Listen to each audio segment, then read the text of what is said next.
The moment of creation is a form of magic, where an off becomes an on, a 0 becomes a 1, then another, and another, until, deep in the complexity, you discover order, speed, reliability, power. Experience the WD Black NVMe SSD.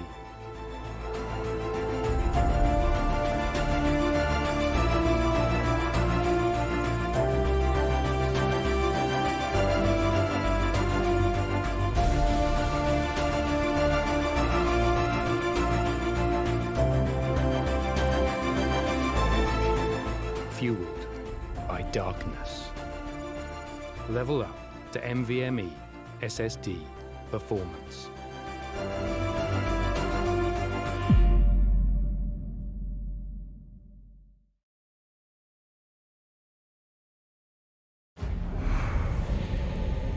Numerous forces aimed at the Earth.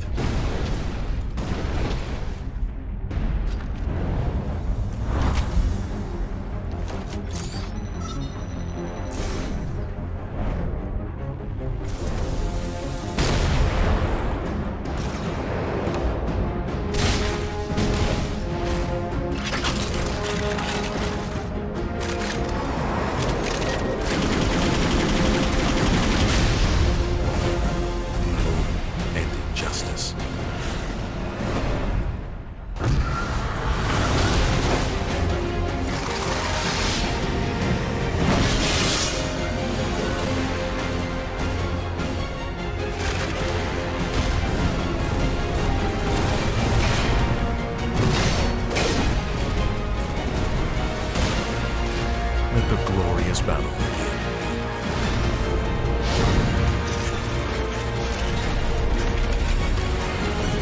Geared up for victory. LG Ultragear Gaming Monitor.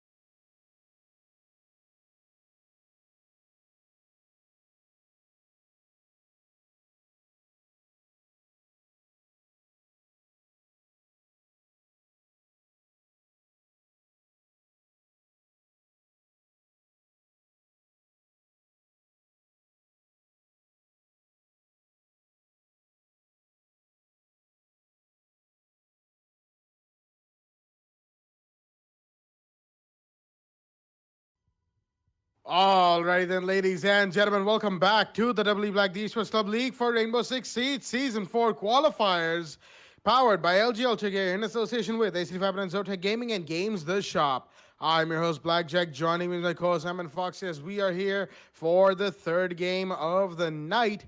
Error Esports will be taking on KL11, and this map, once again, is Cafe Dostoevsky. Foxy, how do you feel on this fine evening? Well, I feel amazing after a little bit of a hiccup there today in the afternoon time. Not have exactly internet since yesterday. We know for a fact everybody who tuned in yesterday as well. You know that the stream ended a little abruptly yesterday night, and since then I've had no internet. But now I'm back and I'm able to stream. I'm able to cast. I'm able to do everything that I love in contribution to Siege, and the Esports Club will be here witnessing this match, and that is the quarters of this qualifiers. In fact, Error Esports will be facing off KL11. This is indeed the most heated matches that we're getting to see in today's schedule. Obviously, tomorrow will be a little more, things will be a little more at a higher stake, but these teams have made it so far. They definitely don't want to give up right now. Error Esports facing off KL11 on Cafe, and the Thatcher going to be the first ban. Error Esports goes for the Montaigne ban, as we know for a fact on how Montaigne happens to make some pushes onto long hallways happen a little too quickly, and especially on a map like Cafe, where you really have to establish that kind of dominance in terms of map control. Montaigne will be the first one to take in off the board. A second one, in fact, from the side of the attackers. Second ban from Error Esports, they'll be starting off an attack, will be Pulse.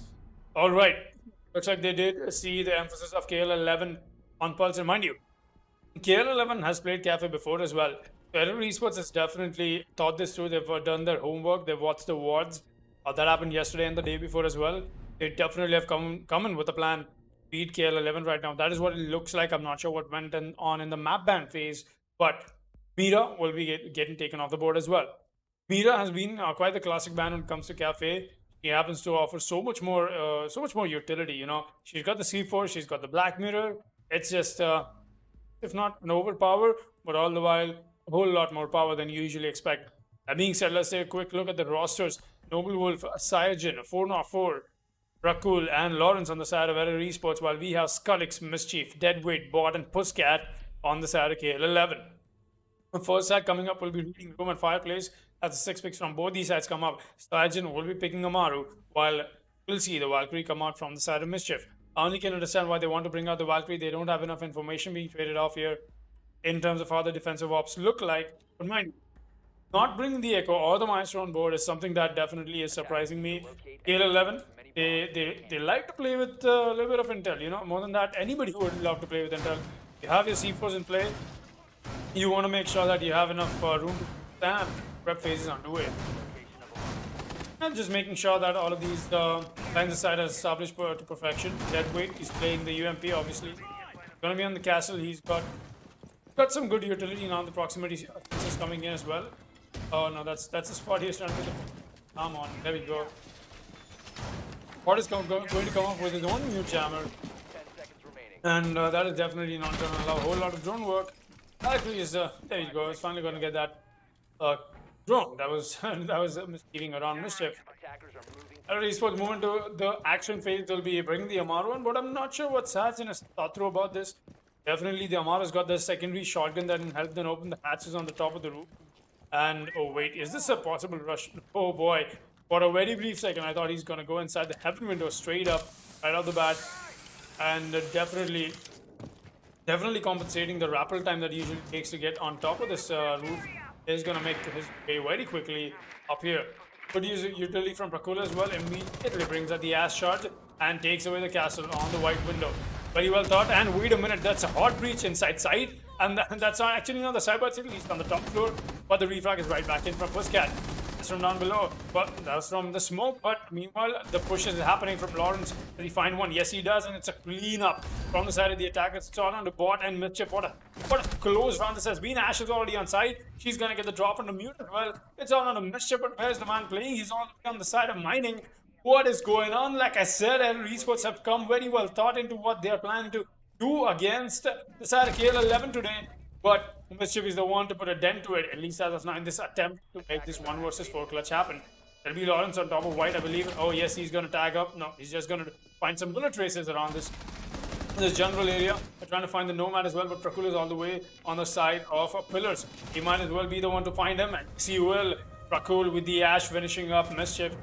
Like I said, KL11 not exactly a great map choice after having to play that in 2 consecutive days. Gives so much more reading capability for your opponents while the stakes are so high on quarterfinals. You don't want to go to a map where the opponents have so much to read off of you, and that is something that matters in and out of the game. That is how serious competitive gaming works, and that is something I don't think KL11 has thought it through. Going ahead to round 2, score in the favor of Error Esports, and quite the swift take, quite the fast attack that we got to see from them. Absolutely, and a wonderful cleanup, especially on the 3rd floor from the side of Error. That's what really secured them the round. As we have, once again, double 6 picks coming out from both these teams. Error from Lawrence, Lawrence from Error is going to be 6 picking out the Jackal into the Nomad, and Pusscat out of the Mute into the Legion, deciding to bring in a little bit more intel gathering while also punishing a potential rush from the side of Error. Albeit Legion, of course, there was the change recently to his goo mines that no longer allows his goo mines, of course, to do that initial 10 points of damage when an attacker steps on them. So, you know, there are more intel devices now more than ever. They used to be a mix between intel and rush punish, especially, and even in late game, they were very, very good. They still are in the late game, but the early push, you know, with those 1 or 2 goo mines randomly dotted around the map, they'll be more about, hey, there's a goo mine that just popped right here, close to me, there's probably an attacker here, I have to be careful, or I could go for a peek. It's really about what kind of a gunfight they want to take.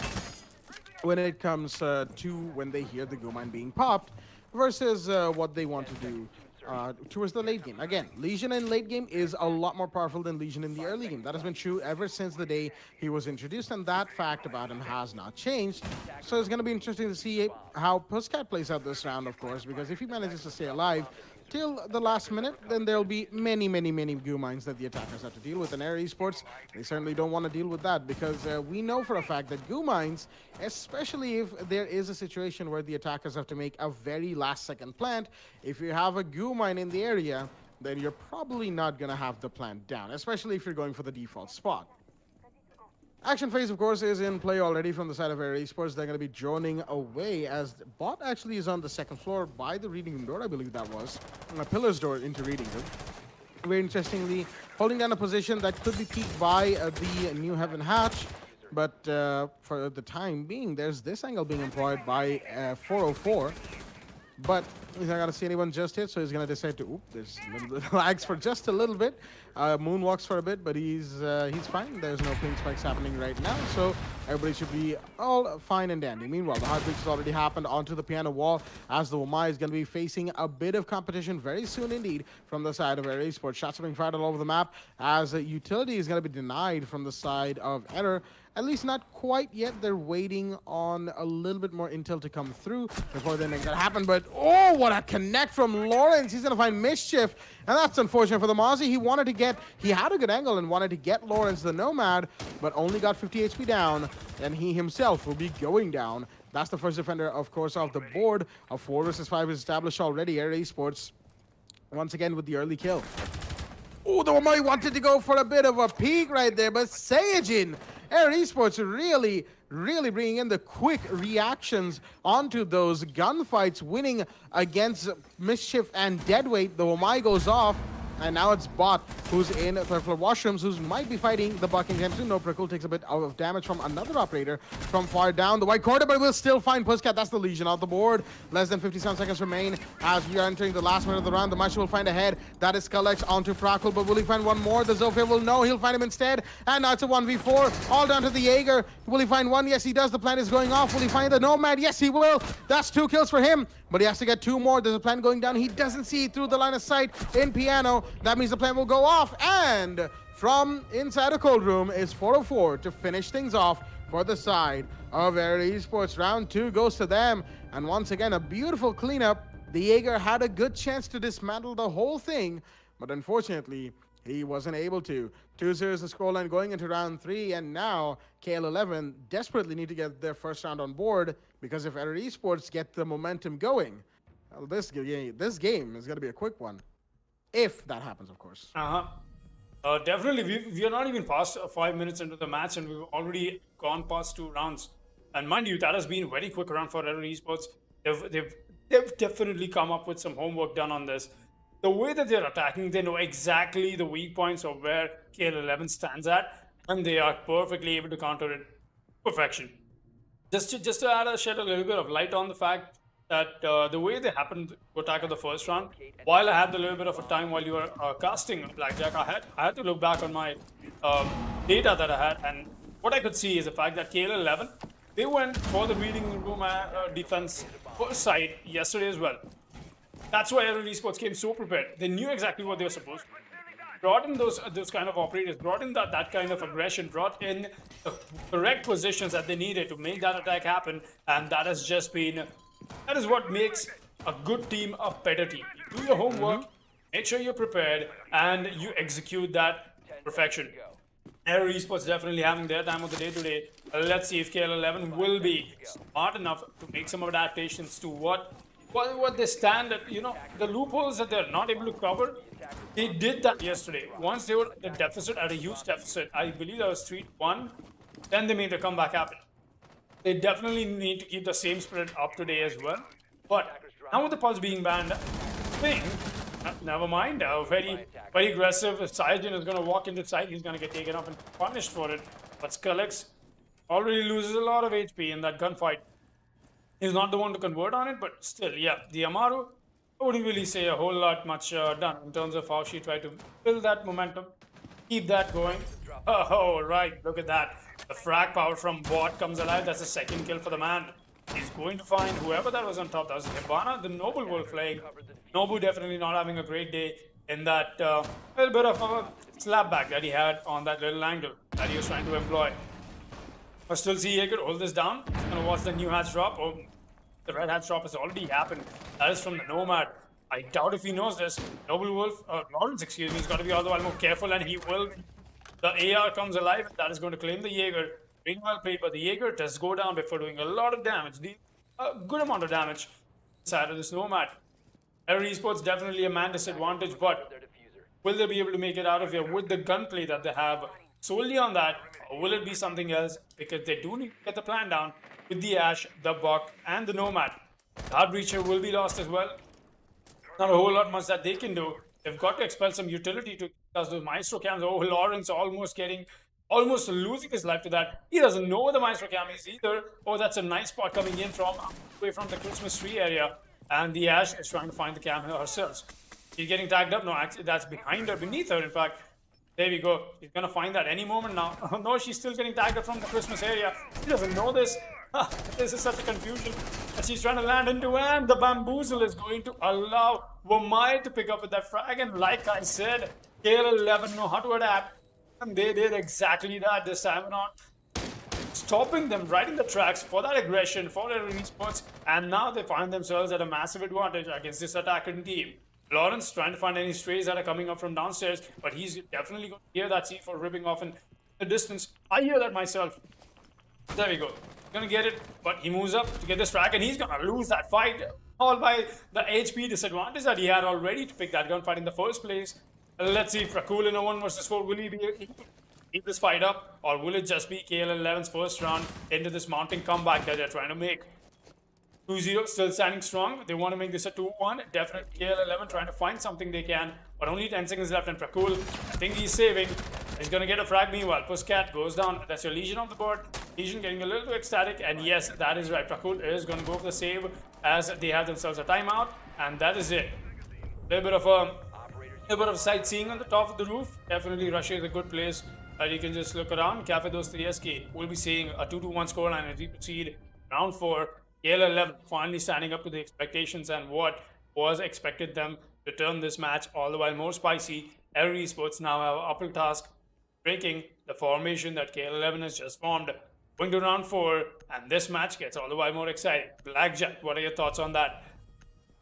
Well, this match is definitely going to be exciting if we are going to see what KL11, the same from KL11 as they did yesterday. As you said, Foxy, they did go to reading room, first. But mind you, that game against Heat Esports definitely looked like Heat was going to take it if we all recall the first stream from day 3 of the qualifiers. And after the adaptations made by KL11 post round 5, it was their game through and through. And this match, of course, will be even more important for KL11 to pull off something that spectacular again. But will they be able to is the real question. Air Esports, in the meanwhile, had 2 rounds on board for themselves, but now... now is where it really matters, as looks like they've gone to second floor reading once again on this 4th round right here. And I can't really blame them. It's a side they definitely know how to hold, given the way they did it, last time. Not this match. Yesterday, again, we're harkening back a lot to yesterday's game. But that just goes to show how impressive KL11's performance was in yesterday's game. Whether or not they'll be able to pull off the same sort of performance today, that's what really remains to be seen. That's one of the bigger questions of this game. Of course, the biggest question is who's going to win. That's the real question right here.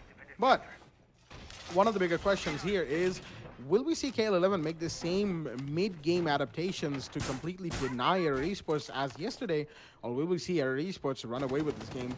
Even if it is overtime, will we see Air Esports win? That is the real question. Overtime is a long way away, so is, of course, any sort of chance for a victory. Both these teams have to go a long way from here to get that match point first, and to get that, you have to get to halftime. We're 3 rounds away, actually, from halftime. Round 6, at the end of round 6 is where the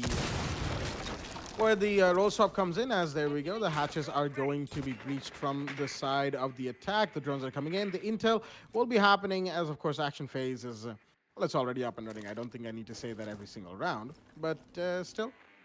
Nomad holding down on red stairs right now. Going to be pre-firing it just a little bit to make sure that the defenders know that not to come up here. Meanwhile, is that mute below the cocktail balcony? I think that was, but he's gone now. He's gone back to sight now, but I can see his shadow just sort of roaming around in there, making some vertical lines of sight for the smoke that's Postcat playing over there. Meanwhile, the white corridor push is going to come in from the side of the attackers. They've already made their way into his bar, as well as the UMP will light up, but not quite light any attackers on fire just yet. The peek's in, but he sees the shield Sage, and he knows not to peek this right now. The wallbang could come in, but a C4 comes in from bot. That is 404 off the board. That's a pretty big kill right there. As a hard breach comes in from the thermites, gas canisters are coming out from the smoke, as Deadweight has made his way down to laundry, as has Mischief, and the smoke.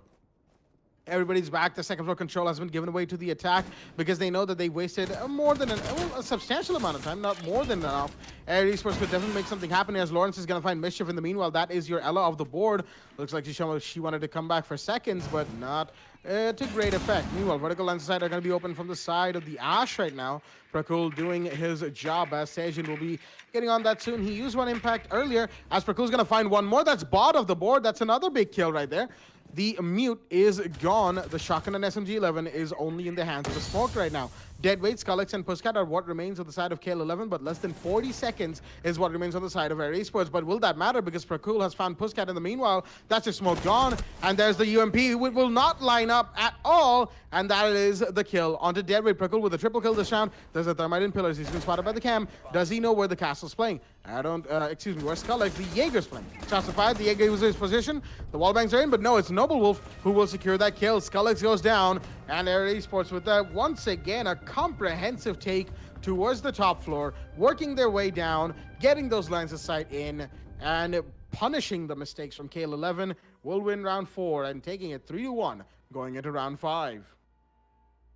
Air Esports taking this map by storm, getting 3 rounds on board already while they stay back. Good rounds that from them. KL11, definitely not the best side that has been for them so far, but that's E for improv though. Really good, necessary, but that just cannot keep that alive, you know. They did not have enough information trade-off, and after falling back to side, the Ash just got free picks, and that is something that KL11 has still not been able to stop. The Ash last time as well, there's Prakul in fact, not essentially the Ash, he happened to play Buck in the round previously, and that just adds a dynamic to in terms of how Air Esports is liking to play this one out. And they've been amazing with it, definitely. It's been working out for them. Let's see going ahead if we'll see KL11 pick up the pace or not. They happen to be on defense, and I definitely don't want to count KL11 out of this competition yet. You know, I sometimes happen to feel once a specific team takes a 3-to-1 ratio, you know, while it happened to be an attack on a defender-favored map, but definitely say, yeah, what's having the advantage, for sure. But KL11 has proven me. In fact, it has impressed me with the kind of plays that they've brought out recently in qualifiers. Definitely, this might shape up to be a very interesting match, unless, of course, Air Esports has got something up their sleeves that none of us know. They do. We'll find that out in just a bit if that is the case or not. Going ahead in this match, Puskat is going to find that drone. And he's going to a little bit of a stray drone there. Using the C4 to make that rotation, not possibly the best thing you should be doing, Alex. Shift was here with the super shotty, and so was Deadwood. Packs could have done that, but C4, very important utility, just lost. Being on a map like Cafe, don't want to give away that kind of advantage that you can just straight up take from the side of the defense. I'm not sure. For a second, I thought Eban is trying to send out what do you say? A war cry up with the X-Kairos launching them into the air, but no, he's not going to do that. He's going to throw them on the right wall. In fact, the one that is covering the solo wall, in fact, on the bakery. We're seeing the Jaeger play here very up and close. He's trying to find any space that come in from that window, but Deadweight is the one who's denying that breach from happening. And once again, Mischief, same angle that we did see Cyrus hold down to yesterday on the same map as well. Now that I think about it, not only KL11, but well, how that the push-up has come in. He's gonna watch this, but Deadweight is so flashed out of his mind. Can't make it out of that. Good coordination from the side of Esports, but does that pay off? As bot he's hitching so much to make that push. He knows better. If he happens to go for it, there's a Zofia watching that entire. People who want to commit to it, and that's why now bot has to play on his back foot. See if his bot is able to convert this into a frag. Oh, he comes up with a carbine. He's going to get a frag, and yes, he will. That's the Hibana who paid for his breach, but so will the aggression get paid back. Sajin is going to refrag back on the bot. It's a 3 versus 4 right now, heavily in the favor of Error Esports. They've not only got map control, but the Wamai is here to shine in. He's going to find a frag. He's going to find 2. Pussycat with the plays right here. He's going to find the buck and the Nomad playing above. That's no Cool is saying good night to the round right now because it's a 3 versus 2 now in favor of KL11. Lawrence, he wants to go for the breach, but how long can he hold this all by himself? Sides will be on the side of a small bakery that is trying to watch, but the Goyo comes alive. He's very aggressive. He finds the head, and that is your Thermite. He's out of the board. It's all on the sides and in a 1 versus 3. The Zofia has got more than enough time to make this happen. Enough rotations made to establish an entry on the side as well. He's gonna find the Goyo first. That's a good headshot on the Skullex. Making his way inside. There's the castle waiting. No, the castle is just waiting, in fact, and that's the perfect bait for the Wamai to pick that kill from above. Buscat with the perfect flank that he could have done. Save that round for the side of KL11. This match is pacing off the charts right now. Both these teams so well paced, keeping up to each other's pacing in terms of how a round is going. That is what is keeping the refrag game on. That is what makes Siege, this is a perfect example of a match where you can take the maximum fun out of a competitive game, and that is why I love casting games like this, especially. That being said, we'll be seeing a 3-2 as we go to round 6 before the rule swap coming in, and it's still in the favor of Error Esports. Well, will we see KL11 pick up to that pace and get this equalizer in as we proceed round 6 before the rule swap? Well, I definitely have to agree with you there, Foxy, with the fact that Rainbow Six Siege, when it comes to pro Rainbow Six, it really just strips away some of the things that ranked sort of deal, like hammers into players about how the game is played. And then when you come into the pro scene of Rainbow Six, it's just completely different. There's more emphasis on utility. There's no like wild runouts unless there's like absolute surety from intel.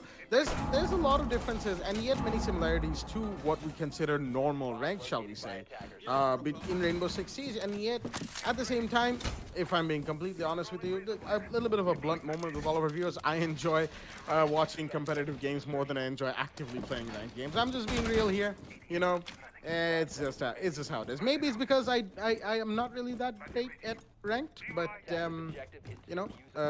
thoughts on my own skill aside, we're going to be moving into round 6 right here. 3-2 is the scoreline on the map of Cafe, as we have Bot all the way down on the first floor of bakery, small bakery. Looks like he's going to be rotating around here, waiting for information to come in from his teammates, or maybe even a drone or two that indicates that an attacker push could happen. As inside the coach check, he's going to take out the radio and he's going to sit back, relax, and enjoy the silence of listening to footsteps. But Mischief, in the meanwhile, is also down below as well. We saw this we saw this yesterday from KL11 as well, I believe, where they had the Kaid playing below, and he was the one to C4 off the default plan from the attackers. I don't recall if it was exactly KL11's game. I could be wrong on that, but that was something I do recall seeing. Meanwhile, we have the Ash rappelling on the main window of second floor, outside of the pillars room, and Brakul trying to go for a little bit of a cheeky angle right here, trying to find where that Electroclaw is. I don't think he's seen it just yet, although I could be wrong. No, he hasn't seen it just yet. The drones are in from the Zofia to try and find where the Electroclaw is exactly sitting. Meanwhile, Legion, I think Pussycat was trying to find a drone right there. Another drone comes in from the Buck on the piano rappel, as Lawrence is just holding down red stairs for the time being. 4-4 is going to be joining them on the roof right here. As shots are going to be fired once again to try and find this Electroclan. I think they finally got it. I'm not sure yet, but there's a down. That was Bot who tried to go for a run out, looks like. And unfortunately, he's going to be left to bleed out on the first floor. Unless, of course, the Kai can go for a miraculous save. But I don't think he wants to, because that could be risky right here. Any attacker could come and finish him off at any given point, but looks like Air Esports really just wants to leave him there, and Bot will probably not be revived for the time being. Meanwhile, Deadweight holding down on the cigar lounge, the dark spot of piano. The Kaid is moving around in second floor. He's still there as there's less than 60 seconds remaining for the side of Esports. They're in the last minute, and there goes the Omai. That's another kill confirmed. Yep, there we go. Prakul's. Oh, that was a Claymore. All right, the explosion was that, but that is the kill on the bot confirmed as well, as now the push aside is happening. It's a 5 versus 3. Goo mines are going off all over the place, and so is Gunfire, as Mischief is going to find 404. In the meanwhile, the Ash repelling on the mid-white stairs window is going to go down. Lawrence in the meanwhile is going to find Skullex, as Prakul is going to move back to rejoin his teammates, regroup with them, but Buscat, he's got a good angle here in bar, hiding in the corner. Will he find the Nomad? Yes, he will, but that gives him his position, and the Thermites aim to peek. There we go. The kill is confirmed. It's all down to Kaid. Mischief in less than 15 seconds remaining. Plan is off, and Mischief is here on the second floor. The third floor, that is. He doesn't even have a C4. He has to go for the gunfights, and the AOG probably isn't going to win in this situation. He's going to go for the peek. He finds one, almost gets a collateral, but he won't be getting that just yet. Both attackers have pulled back towards the painting set, and oh, what a connect! Onto the head of Lawrence from Mischief. It's all down to Prakul. Mischief himself is very low on HP. The Kaid could be taken out by just sneezing on him, but will Prakul get close enough to be able to do that? Or will Mischief run away with this game, with this clutch? He's coming, he's making a bit of noise right here. As the Buck, he knows where this kite's playing. The running from the kite is giving his position, but no! The clutch is confirmed by Mischief! The play is in, and the kite lumbering around on top floor will get the counter defuse in and give KL11 the equalizer round on round 6 going into roll swap. What a play from Mischief right here. The Kaid in a 1v3 clutches is out with some beautiful shots and beautiful plays coming in from the man. As round 7 roll swap, we'll see a 3-3 scoreline in no one's favor. Yeah, Mischief definitely showing Error Esports you don't take him for a ride, because that is exactly what he's going to do. Comes in with a quad kill clutch. What a clutch from the man. That is definitely going in the highlight reel. Going ahead on round 7. The equalizer did come in for the side of KL11. Like I said, KL11, very adaptive team. They don't like to give up, and they won't. 3-3 is the score, and we'll be going to round 7 coming up. Mute 6 pick, that'll come in from Error, and the Ash 6 pick from KL11. Looks like Valkyrie will not be employed, at least in this round, from the side of Error Esports. They don't want all the while more utility, in terms of how the information trade-off happens. But the first side that they'll be attempting is going to be on Bar and Cocktail. Going ahead, Sergeant placing down his jammers, and definitely Error Esports must be on the back of. They must be thinking on how did even Mischief make that clutch happen with only 1 HP left himself, and that is one of the most amazing clutches I've gotten to see. Mischief didn't even flinch for a moment. The man had everything that he needed: confidence, gunplay, and definitely he's not at the health on him. But looks like that is not something that he even needs. Man is definitely came here, get this victory for KL11, but it only stands to see if it'll be Error Esports will be taking the advantage once again, or it'll be KL11, as this has essentially become pretty much of an equalizer. 3-3 into roll swap, sides of swap. Let's see if our Error Esports can stay alive on the side of defense. Going good, Sergeant making his way up top. He's having Prakul holding down along with the Jaeger on planks. That is pretty much of a 5-man. Oh, wait a minute, that's a 3-man. Come on, guys, you gotta protect the social distance. There you go. The rotations do come in. Looks like they're having a little bit of a trouble. That little rotation hole. They're gonna make their way back. Definitely, you don't wanna gather too many defenders at one spot. As you know for a fact, Mischief is playing the nades, and judging by the last round, he definitely is not. He's not allowing Esports to walk away. At least not in body. Not unless it is in a body bag. Mischief getting the hatches open, while we'll be seeing Skullex get some drone works being done on the downstairs, making sure there's enough information being traded off. Dead weight. He'll be playing the Thermite. He's going to make sure that there's enough. All right, there we go. Almost thought the mute jammer is going to block his line of sight, but no, it won't. Dead weight has enough information to breach, and yes, he will be doing that. Exactly that. For my, that is Noble Wolf. He's still playing on the dark spot. He's got the shield to help him with. One is going to spot him. He almost got his own ATS that was for his own cover. But Noble Wolf is all the while more wiser. He knows when to peek and when to not. Right now, it's the not. Still holding this angle, very patient, this is very helpful for him. He's got to be very patient, but 404 with the Arna is going to be white peaking. Mind you, that's the denial, that's it. One of the only denial that other esports has. You don't want to be using the minus too early into the round. Gonna go back on manning his drones. Possibly does spot somebody. No, at least as of now, it's just a standstill. Noble Wolf's gonna fall back after draining enough time for the side of it. For the side of KL11. Mind you, KL11 on attack, they've been very slow. Only 15 seconds left. 50 seconds left, mind you. But the map control that they've established is not enough. And will it be like yesterday? Will it be the fact that, alright, it's not working, getting the map control, might as well try and drop some bodies. Let's see, that's definitely going to be a bloodbath. 5 men alive on both sides of teams. We're coming to the last 30 seconds and the bloodbath is on. Prakul is going to find one. What is on to the refrag, but Stolex is going to find that flick. He finds a second. His display from Stolex. The end comes up. White says and obliterates. Air Esports is all on the sides, and then Lawrence Sargent playing inside a cocktail. Trying to see for detonating, but that's not going to claim anything. Sargent still holding his short angle. He's going to spot the Ash, but that's not enough. Gives away his position, and Lawrence is here to chime in. Deadweight is going to find Lawrence in the refrag. It's all on the Sargent now. And Lawrence is too. He's full on HP. He can make this. No C4, only the MP5K in the hand. Goes for the plan. But there's a Zofia spotting him out. Who's going to get the frag on the Zofia? Can he get the follow-up? Yes, he will. That's a clutch 1v2 from Sajin. From our Esports. Going to secure round 7 for them on this matchup. Scale 11 could not get that the meet on time. That is the mistake that they happen to make. Scale 11 walking on the back foot of that round to the very end of it. Round 7 goes to them 4-3 in the favor. Really well played by the man. Staj coming alive for his team, bringing the guns, and more than that, bring the game sense alive for himself. That puts another round on board, and that's an advantage that Air Esports so direly needed.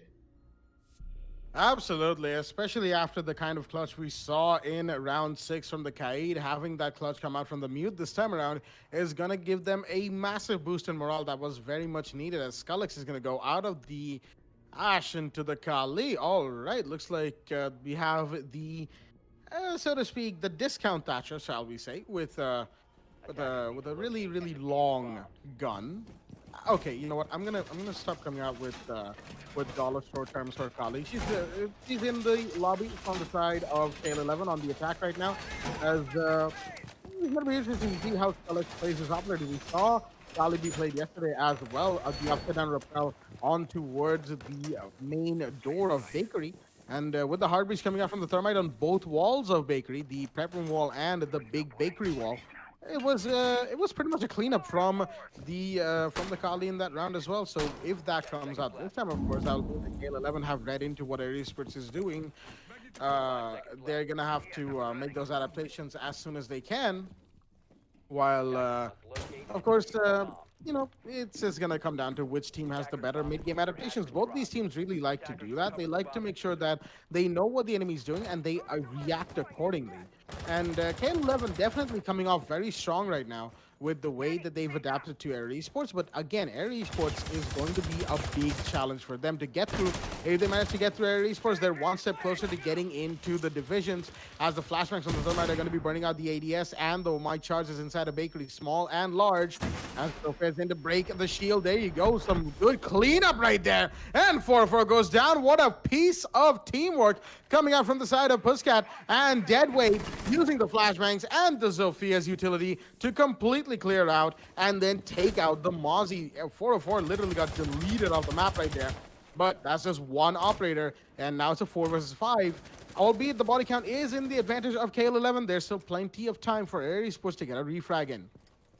The lance comes out, and the shot is fired. It's going to be caught by a Wamai charge, and it's not going to go off just yet, as there's a peek coming in from Sajin. Will he see that? No, he doesn't see the head. Unfortunate for Sajin, all he's done is give his position away, and now he looks like he might be rotating down to the sand floor, but this is where Zofia is waiting for him. Puskat, the man is just outside the train museum window. He could go for this peek right here, and looks like he will be, but does he know that the Vigil is still playing above? Looks like he does. There's a rotation coming in as well, as once again, KL11 just knowing what to do, where to do it. Meanwhile, we've got the Sledge going for vertical lenses sight on top of sight itself. Sajan still holding strong on third floor, excuse me. As opposed that he's on the red stairs and he will see him. There you go. Sajan goes down. Unaware of the Zofia pushing up to him as the bandit is taking a lot of shots as well. The hard breach from Thermite comes out, and that is the hard breach onto the big bakery wall. The long angle, excuse me, is being held down by Lawrence, but there is the Kali that he has to worry about. Scullix, of course, knows for a fact that they have a dock, so that is an ACOG he has to worry about himself. Meanwhile, the Fledge going for more breaches on the second floor, more soft breach happening as Deadway is trying to pick up a fight against the Doc, but that's not a fight you want to take. Doc, being such a magnificent tank of a French operator, can really just deal with a lot of stuff. He goes out in the prep room, but is not going to be found just yet. He pulls back in time, and the Kali Peak is just a little too slow. Meanwhile, Mischief and Bot come alive. Pruckle and Noble Wolf go down. It's all down to Lawrence in a 1v5 all of a sudden. Air Esports being completely shut down, and there's the kill confirmed onto the Dock and Cold Room. That is Bot, that's the IQ, and that is the finisher for KL11 on round 8 on the attack. An absolutely emphatic victory. A flawless round, in fact, on round 8. As moving into round 9, that is the equalizer they needed to make sure that Air Esports don't gain any momentum whatsoever, and beautifully done by KL11. And we'll be going into round 9, 4-4 in no one's favor. Oh boy, a flawless round from this KL11, not losing a single man on that attack, and that is textbook. That is how you attack. Take notes, everybody's watching. In fact, I myself will be taking some, but I doubt if I'll be able to put them to use or not.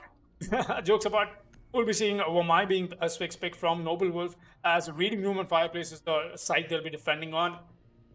To go back up, and right, this kitchen did not really work out for them. Definitely on a little bit of a change dynamic in terms of how they like to play this out. Definitely they'll be doing that. Alibi pick comes from 4-4 as well.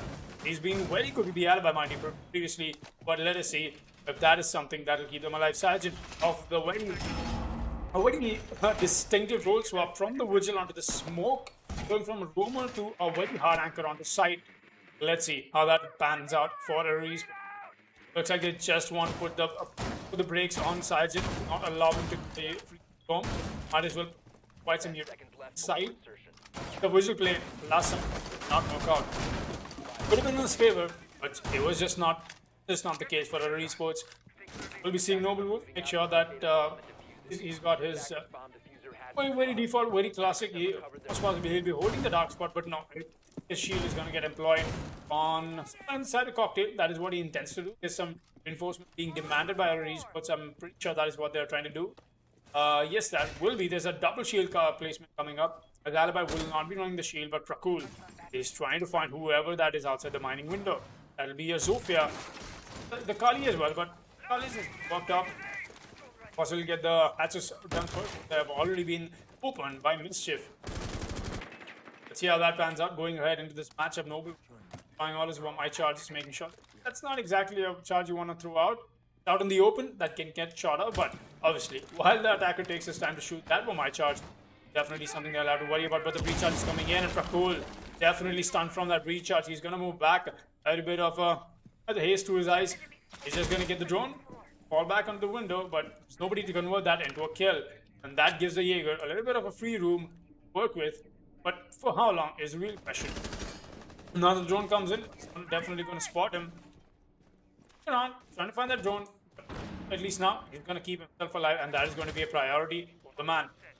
Sun's coming out to make sure that all of the utility gets traded out, but Noble Wolf has caught himself in a little bit of a pinch here. There's the IQ waiting right outside this window, convert that into a frag, and Noble Wolf knows that as well. The Kali is pushed up awfully close.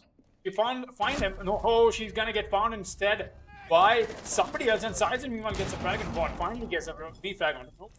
A really good roamer coming in from the side of Error Esports here, off the back of some very good kills. Scullix and Pusscat will bite the dust. Just will they be able to do this from the backfoot that they've been pushed onto from the side of Error Esports? Drones are coming in from Bot, making sure there's enough information. The flanks that are coming out as well. A shift enough soft breach. A very big priority right now for the side of KL11. 3 versus 4, they can definitely fight their way out of it, in fact, in a way. But 40 seconds left. Not enough time, not enough momentum that I'm getting to see from the attackers that I love usually see. And there you go, Prakul puts a dent in that momentum I was talking about. He's not gonna, oh boy, he's gonna find another one. Somehow, Bot could not connect to that frag, and that is the Jaeger dropping kills from the same angle on twice, in fact. Mischief will still be the sign that he's got for himself. He's the only one left now. Once again in a 1 versus 4 clutch, but this time around, I believe that stakes are just not in his favor.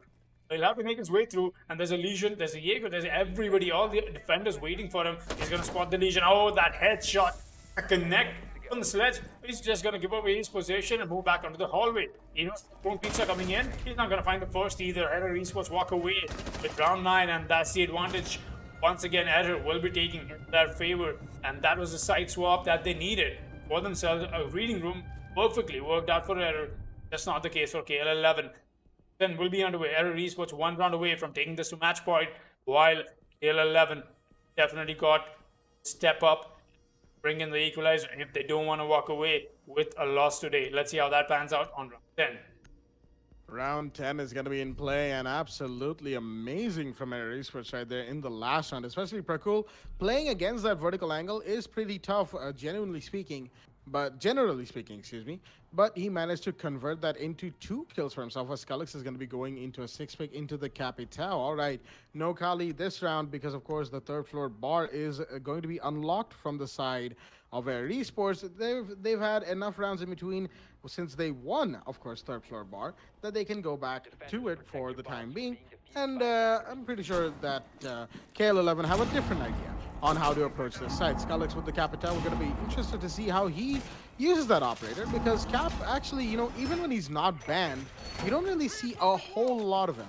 And of course, that is primarily down to the fact that Womai is such a huge pick on a map like Cafe, where, you know, throwing utility can be just offset so much just from the magnets that are in the building. And, you know, Womai being, of course, the direct counter to Capital, who never really had a counter per se all of these years since he was introduced.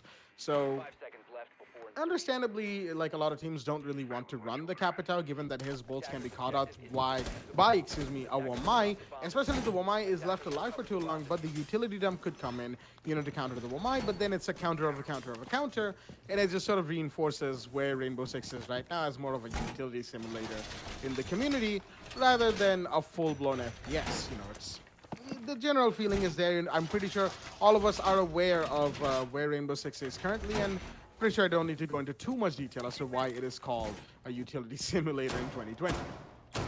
Action phases in play from the side of KL11 on the attack right now. They definitely do need to buckle up just slightly because, again, they may have had a great time against Heat yesterday, but the side of Error Esports is a completely different beast, and they have to make a few more adaptations to the way they want to push this than they have so far. Meanwhile, we've got the Zofia already on the whiskey window of Piano, as Puscat's drone has been jammed. Unfortunate for the man, but the pre-fires are in. He's not going to find the head of the Womai just yet. Noble Wolf more than wise enough to not go for that peek, as the mute jammers are going to be spotted out. Meanwhile, Deadweight already on the red stairs. We can see the he can see like the mute jammer's range of effect on his hotbar, of course, and he knows for a fact that going in that direction. Yep, there we go. He's gonna get the breach done just because he went in the right direction. But there's the Capital. Noble Wolf is unaware, and he's gonna get burned to death from the Capital. Scullix with the brilliant use of his firebolts from the side of the mid white stairs window. Not going for the direct confrontation from inside a Piano. No, he decides to go the other way where there were no magnets, and a smart use of Capital's firebolts and the intel coming in from KL11. Their coordination is on point once again. As Bot's going to find one more that's agent on the board. The Evil is doing a little bit of damage to the Zofia right here, as there is the heartbeat coming in from the Thermite. The Evil is going to be taken off, dispatched from the impact of the Zofia's lifeline. And as a 5v3, all down to 404, Prakul and Lawrence to try and clutch this out for the side of Error Esports. Will they be able to make this 3v5 happen? It may not look like it. Krakul's been spotted inside a cold room. Meanwhile, Lawrence has been spotted playing where he is behind one of the desks. He's going to fall back, for the matter, onto 2nd floor down the balcony.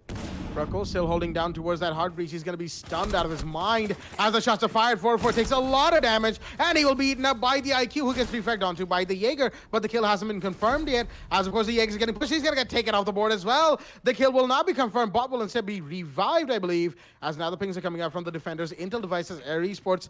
It's all down to Lawrence. The hope rests in his shoulders, and he's going to get one. But there is the immediate pick coming in from the Thermite. Will he find the kill? Not quite. The prone peek is in. He's being pushed right now very hard, but he's managed to somehow dip and dodge out of the line of sight of the attackers. He knows where they are, or at least has an idea, and the Capital will see him instead. Oh, he peeked away at the wrong time, and Skullex just managing to find him where he was, right by the bathroom. There you go. Oh, even Skullex almost looked away at the wrong time. That would have been a comedy of errors, but Skullex, more aware of what's on his periphery, is going to get the shot, and round 10 onto the board of KL11. 5-5 is the scoreline. Round 11 is in play, and ladies and gentlemen, this match, if it keeps going like this, is definitely going to overtime.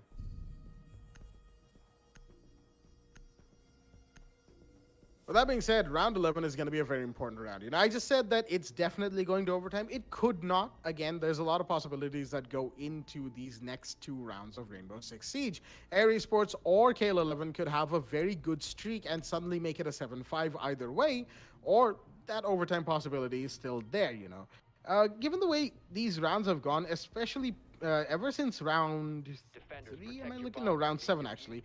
7, 8, 9, and 10 have been equally shared between Air Esports and KL11. Both of them have won a round, then lost the next one, then won the next one, then lost the next one. And again, if it keeps going like this, then round 12 will look at a 6-5 on either team's favor, and then it will be a 6-6. But again, you know, popular trends aside in a particular game, it could go either way from here, really. It can swing either way, as they say. And it's all down to how the teams play. KL11 has done fantastic to rise up to the challenge that Air Esports are presenting to them, while Air Esports, they have done well to make their own adaptations to the way KL11 is playing. It's more of like KL11 are looking to sort of counter what Error are doing, and then Error look to counter what KL11 are doing in a counter to them. This is where, you know, the brains come in, you know, the strategies and the adaptations. So important, so integral to pro Rainbow Six, and this is where it really shines through, especially when teams, they are countering each other's strategies and not necessarily the gunplay.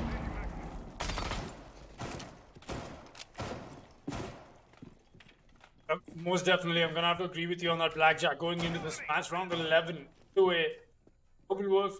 Like I said, KL11 coming in with that equalizer, 5-5 now. It only stands to see whoever takes this round 11 for themselves takes a match point. And sitting on match point is definitely the comfort you want to gain for yourselves, but will that comfort come close, or will it just be something that KL11 or Red Esports, one of them has to make it happen? Let's see who's going to be one of those.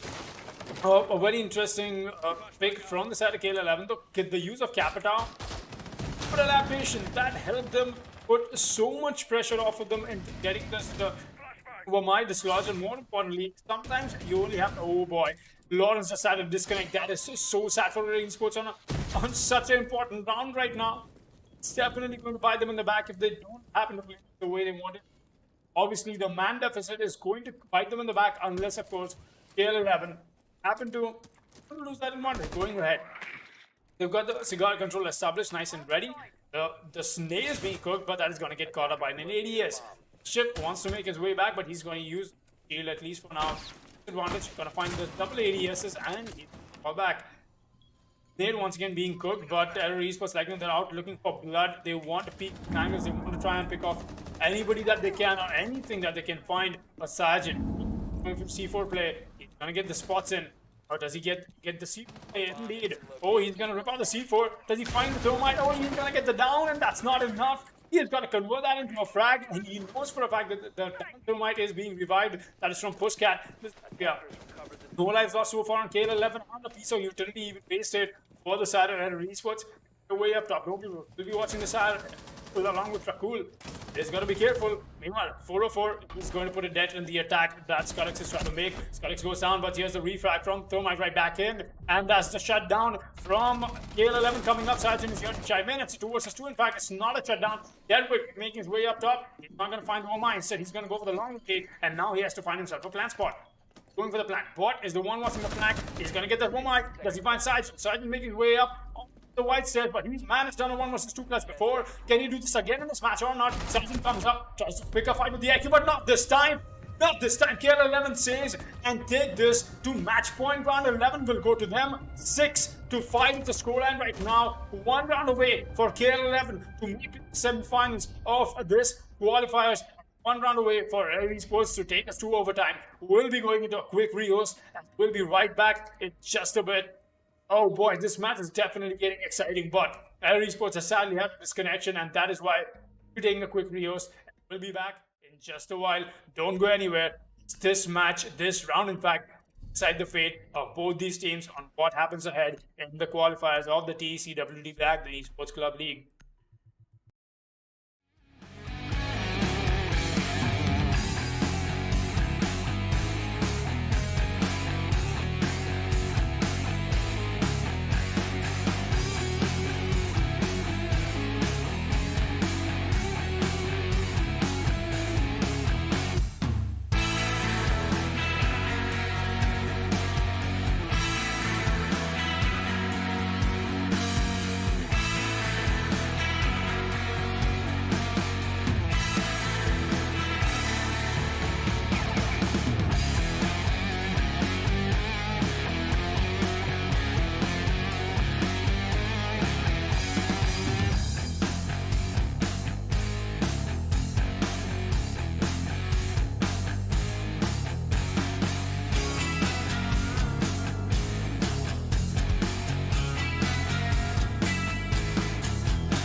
Alrighty then, ladies and gentlemen, welcome back to this little bit of a interaction that we're doing.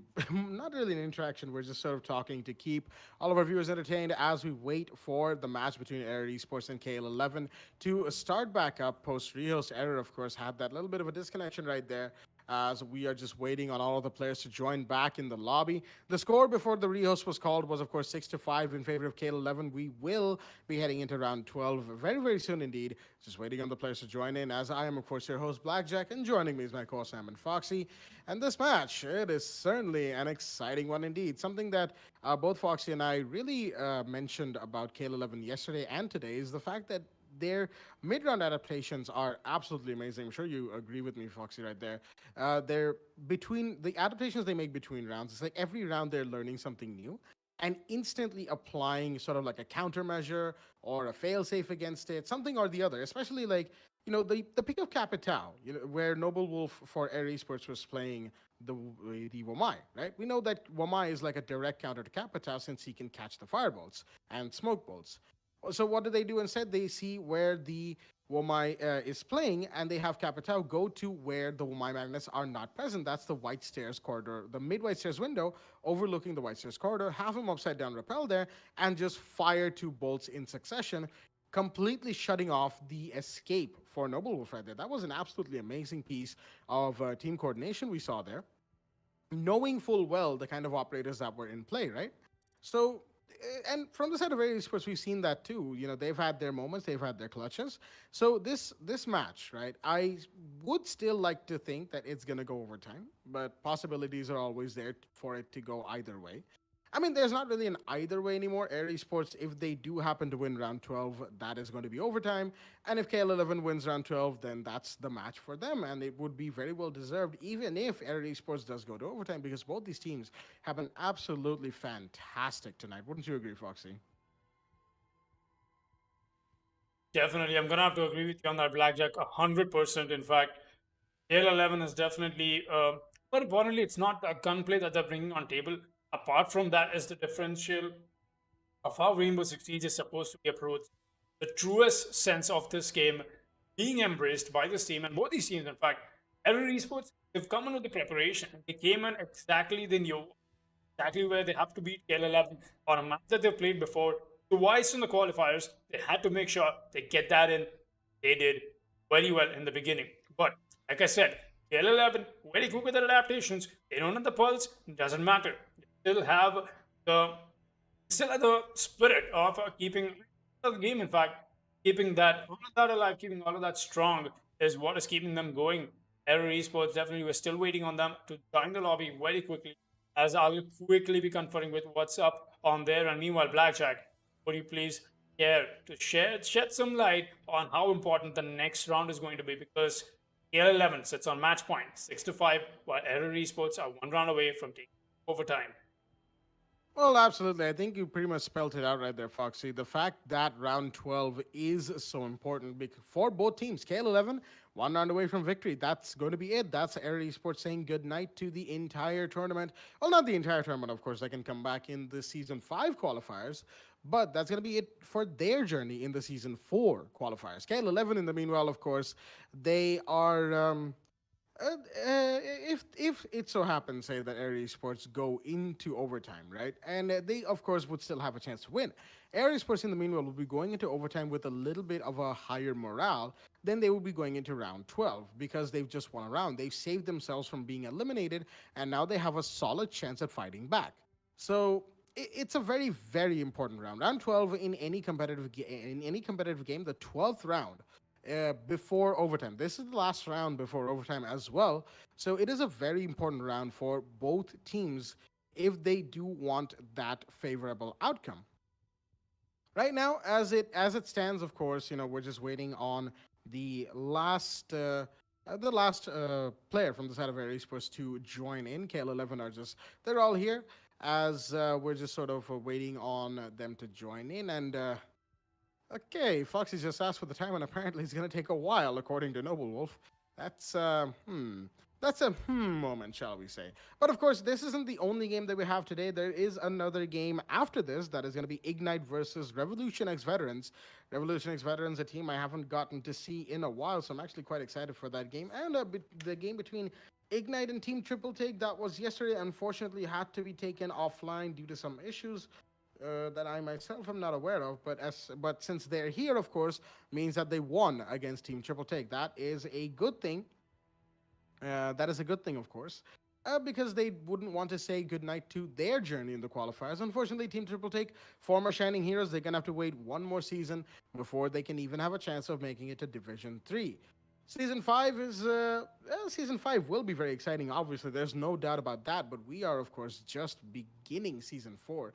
It's only the quarterfinals of the qualifiers, for crying out loud, so, there's a long time left before we get to that next stage. And this season, It's going to be very exciting indeed. I can already feel it is going to be a very exciting, a very, very fun season. All of the seasons that we've had so far have been, and something tells me this season is going to be upping that factor even more going into this entire month's worth of play.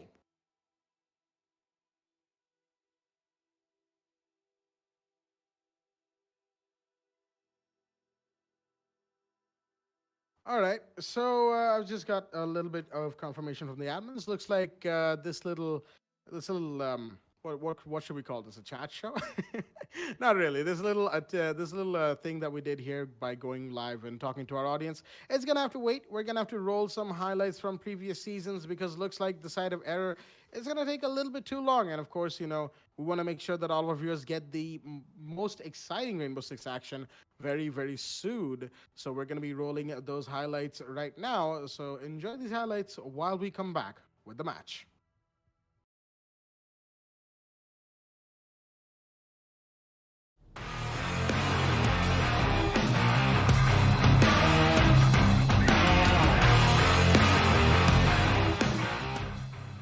Like that. All right, the goal will start off a kill on the skip. That's the ash of the water will be meeting and crossing paths along with the wall. Well, look at that. The bandit is here watching that, trying to peek on rather. Dark side is here to get that refrag in, but that's not enough to equalize the man count. I've got to be very careful from the peak from the surface. Everyone goes down to pick that shot. Get a shot somehow onto the attacker, and then read from Yakova is here. The bandit. Oh boy! Strong pick, yes he will. Does he find anybody? No, he wants a free fight and he's going to fall back. He's not going to connect the second shot as well. The ball goes both of them and he's going to get him away.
All right, then, ladies and gentlemen, welcome back to the game between Air Esports and KL11. We are back after an unfortunate set of incidents happened, but the post-rehost match is going to resume, and we do have a little bit of unfortunate news for all of our viewers at home. Is the fact that Air Esports are going to have to play 4 versus 5 because they can't bring their sub in.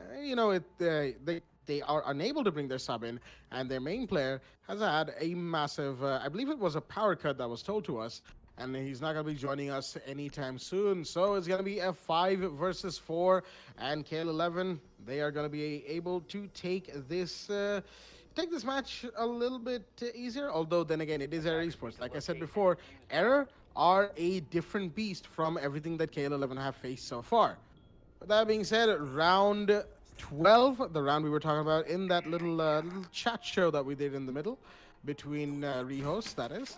And it's going to be a very important round, as we explained right there, because Air Esports, they need to win this round if they want to keep themselves alive. And it's going to be a very, very tough fight indeed for the side of Air Esports. You know, if they manage to win this, even going into overtime will be an achievement, so to speak. But KL11, they probably will be looking to shut them down and get this done as quickly as possible, as of course there are things in real life that need to happen as well. But then again, this match, it is going to be coming to a close regardless of whichever way it goes. It could take 5 minutes, it could take 20 minutes, but it will be coming to a close soon. Jones are coming up from the side of KL11, as I do believe that is Skullex, yes it is, who is playing the Iana. That is an operator pick that we saw 6 picked in the phase. But I wasn't. I was talking about something else entirely. I was talking about the situation that happened between rehosts to really point out that particular change there. But the Ana is going to be, I believe, a good pick from the side of KL11 because it's essentially just free unlimited drones for a particular operator or a team to use. And with the sort of, with the way this hologram works, of course, is if the Iana hologram does not get taken out by a defender, it will recharge faster, allowing Skullex to, of course, put out more holograms in quick succession. He's got his own drones, of course, to finish off the intel gathering that he was doing right there, sending it down to Pillar Room. And down the brown stairs, all right, looks like there are other drones currently holding on the side of second floor, as the Jaeger will be spotted by Kochek, that is VIP section, the bar of first floor, excuse me. Meanwhile, explosions are happening all over the place. I'm not really sure what that's going off. There is a breach charge. That looks like a breach charge, although it could have been a C4. Is there a C4 up? There are a couple. That's Error and Noble Wolf. The Capcan and the Mute. Mute still has a C4. Kappa still has a C4. So it was a breach charge from the side of KL11 that has been used. I believe the Thermite is going to be going for his hard breach any second now. There's less than a minute 30 left. The C4 from Mute comes out. It's not going to find anyone. The Capcan goes down in the meanwhile. And that is another kill confirmed. Pussycat with that kill on to the Russian defender, leaving Air Esports in a 3 versus 5. Not a good situation to be in, but time is slowly ticking away. The KL11 have to be very, very careful of right now. Procol holding down towards reception. He might find somebody coming down brown stairs very soon. That could be Diana. That could be somebody else. There's an attacker right in front of him. He hears out the running. But no, that was the Iana clone that I just talked about. Iana herself is looking to come down brown stairs. In the meanwhile, as there's Zofia lifelines going up towards side, ADS is catching them out. As Skullex, he knows that there's somebody there, but no, he's going to miss his shot. Unfortunately, shooting the torso and not the head of the Jaeger is going to give away his position instead, as a bot is going to find Procol. There we go. The kill is cleaned up on Noble Wolf. In the meanwhile, he tried to go for a vertical peek right there. Unfortunately, he will not be winning that gunfight. Insect takes a lot of damage. It's a 2v4 for the side of Air Esports to try and do this, but no, there's a stun in from the Zofia that stuns Sajin right there. The Legion not quite in a good situation to be in. Shots being fired from all over the map as the IQ has been spotted. Will the Mute get the kill? Not quite. Sajin's gonna get taken down, and it's all down to the last defender as Noble Wolf will get one. The Capcan trap comes in and Pussycat gets down, but the shotgun's in the hand of Noble Wolf. Will he find him? No, he won't. The sledge is too far away, and Mischief will find the finishing kill on to the last defender for the side of Air Esports. An unfortunate end to their journey in this in season 4 qualifiers. Had to play a 4 versus 5 and just not able to win it out. They're gonna say goodbye for this season, while KL11, they keep their hopes of getting into the Division 3 alive and well. 75 is the score for KL11, as they are your victors on Cafe Dostoevsky.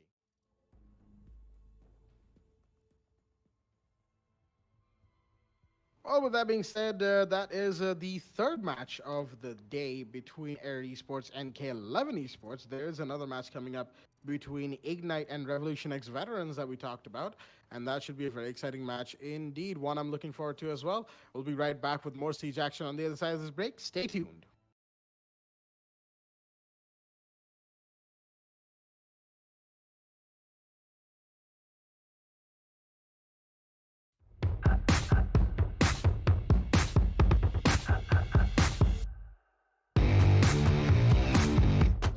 Now, 2 versus 4 for that man. The drive has come in to Kingfish. Danu is going to be holding down here while Mello is going to get 2 for his. All right for himself as Mello with the order, not stopping. He's going to get 3. Mello, what are you doing?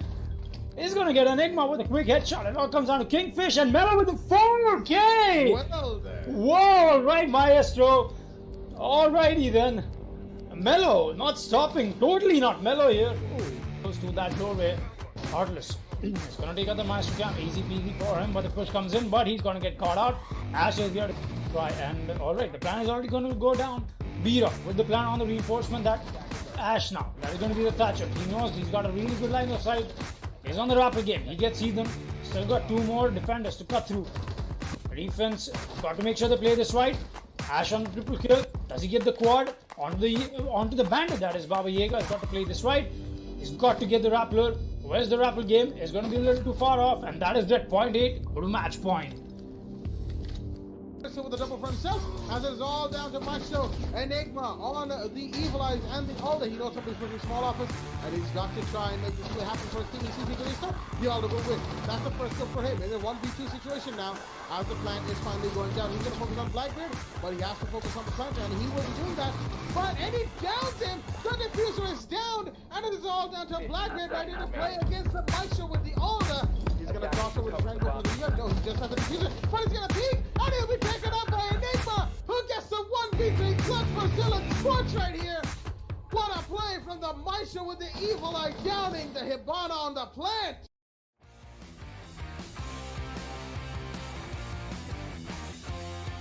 So many drones are getting dispatched and a few free fires come in as well. But he's going to lose that fight to Killen and a really swift take.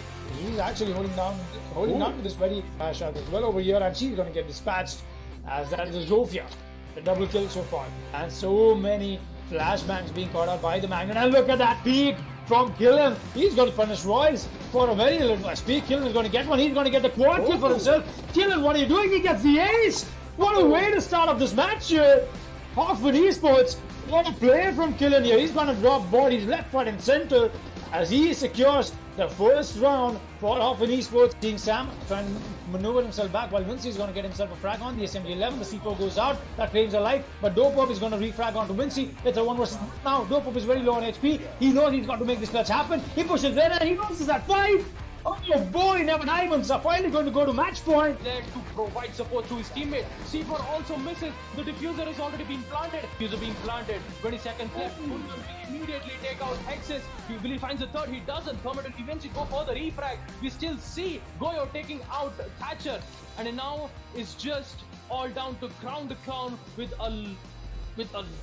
just 5 HP remaining. Prone from the Goyo. Immediately finds the head of Pulse. But Goyo will be there to immediately capitalize it. But he still has a lot of time.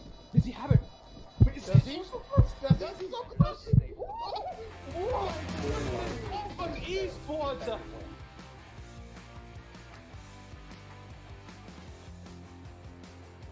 Side and quickly, this point can go in the favor of Level 0 Esports because Jittery and Daggerfist are the only 2 players from Team Quantum G1.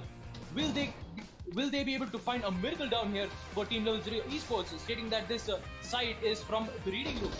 IQ hoping to get for the pre-fire, and Jittery will immediately get the headshot from Slayer, and he'll immediately get Envy and gets a double kill. Jittery on fire! Are you kidding me, Jittery? Another kill taking out Veneno, and still it's all down. Like it's equalized. Both of them has the same player. It's just Mighty, Sexy K, and Daggerfist and Jittery to close this one out. He doesn't even see Daggerfist and immediately gets a kill on Mighty. What is going on? It's all down to Sexy K. I just can't believe. I really can't believe Mighty did not even see Goyo. Jittery with the final kill, immediately taking out Sexy K as they will finally get the win on round 5. And that too, it is a 4K on Jittery and a misplay from Team Level 0 Esports. This is, of course, one of the key positions that a Blackbeard can hold. And there we go, the incandelas are being thrown in, the smokes are going out, but no! It's going to be denied instantly from Aniket, who's going to get Skipper and Rips right here. The Echo is absolutely insane. As he shut down 2, he's going to get a 3rd, and that is a triple kill for the man himself. The plant is still going down, mind you. Sora on the capital will be able to get it off, and he's going to be teamed alone. No, Beaver! He's going to end up taking out the planter himself, as it is all down to Beaver to try and redeem himself in a 1v3 situation. He's got the... Oh, he gets the hammer out, but no, to no avail. Aniket's going to get a quad for himself, and the counter defense to go off. And the main door, who's still running, but no, Slayer doesn't know that there's one on main stairs. He can be taken out, but the reflect comes in from Happy. He's going to finish with the C4, and that is Mighty off the board. Excuse me, Mighty taking Hypertension off the board. As more shots are fired, Mighty takes a few shots, but no, he connects right there onto shot. There's one more in bar, one more pushing the side door. He's gonna find the one in bar. He does. That's a triple kill for the Bandit. True is off the board, and Phoenix trying to take a Bandit out is unfortunately gonna be facing a 4 versus 2. Massive disadvantage, and oh no, the Thermite could be taken out in a second. No, Bandit goes the wrong way. Thermite tries to pre-fire, but no, he'll be taken out as well. Mighty with the run out, getting the kills for his team. As Rax is gonna find Deathhammer. That's a big kill right there. The buck is off the board. And that's one aspect of the vertical gameplay and run clear removed from the side of TEC Esports. In the meanwhile, Hibana's opened up a little line of sight, I think, on the wall and freeze. And Rax is going to connect that shot onto a third. And that's another one down. That's the Hibana off the board, just as I speak about her. He's going to make his way towards bar. He knows there's going to be people in cigar shop. He's going to find another. Will he find the 4th? He's going to light him up quite a bit. And that is, of course, Kajit, I believe. Yep, he is. He goes down as his official peak any second now. But no, the ace is going to be denied to the Jaeger. He's only going to have to settle for a quad to just deploy as the Jackal will be going down as well. That's another big kill right there from Tsushima. Senpai himself is on the second floor as Menchi's going to go down as well. The kill should be confirmed in second now as the Bandits coming around the breach on the office wall facing Yellow Stairs Landing. There we go. Oh, he's just going to play around for a bit. The kill is confirmed finally, as it's a 5v2 for Union Gaming to try and play instead. And Jason has to be very careful of the Legion playing on the Dragon Stairs. Thermite knows that there's something there. But no, Senpai is going to get that kill. And he's going to get another one. And Tsushima, dude, that is, what, a 4K for him in this last round. And, no. Oh, look at that shot onto the column right there. What a play from Tsushima, dude. Bringing himself back from the slightly less than stellar early game that he had back in the early rounds of this match. And your winners on Team Park are, of course, Esports.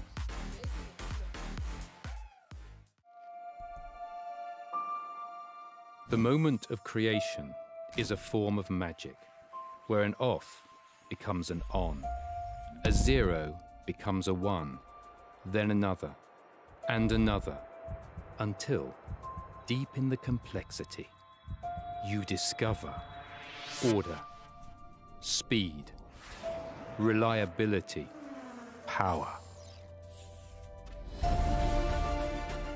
Experience the WD Black NVMe SSD.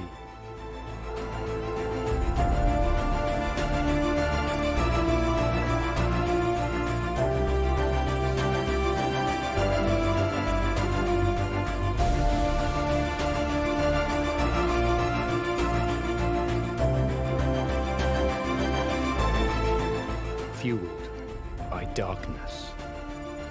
Level up to NVMe SSD performance.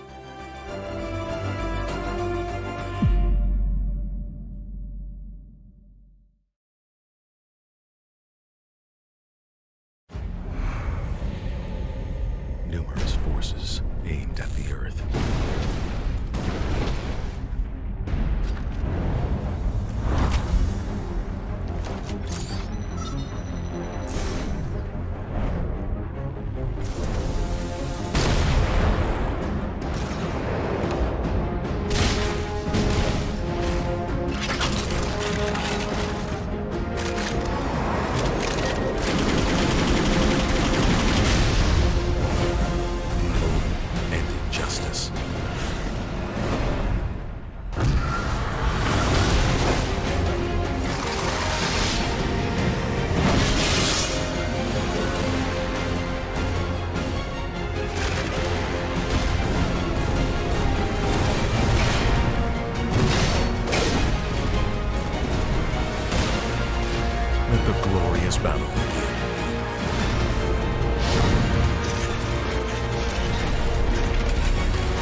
LG Ultragear gaming monitor.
Alrighty then, ladies and gentlemen, welcome back to the W Black the Esports Club League for Rainbow Six Siege Season 4 Qualifiers, powered by LG Ultragear in association with ACD Fibernet, Zotac Gaming, and Games The Shop.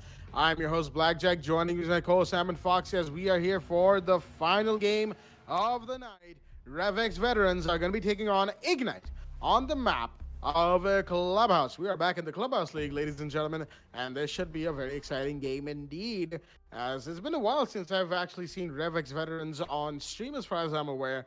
Actually, it's been since Season 3 qualifiers, so I'm excited to see how they do today.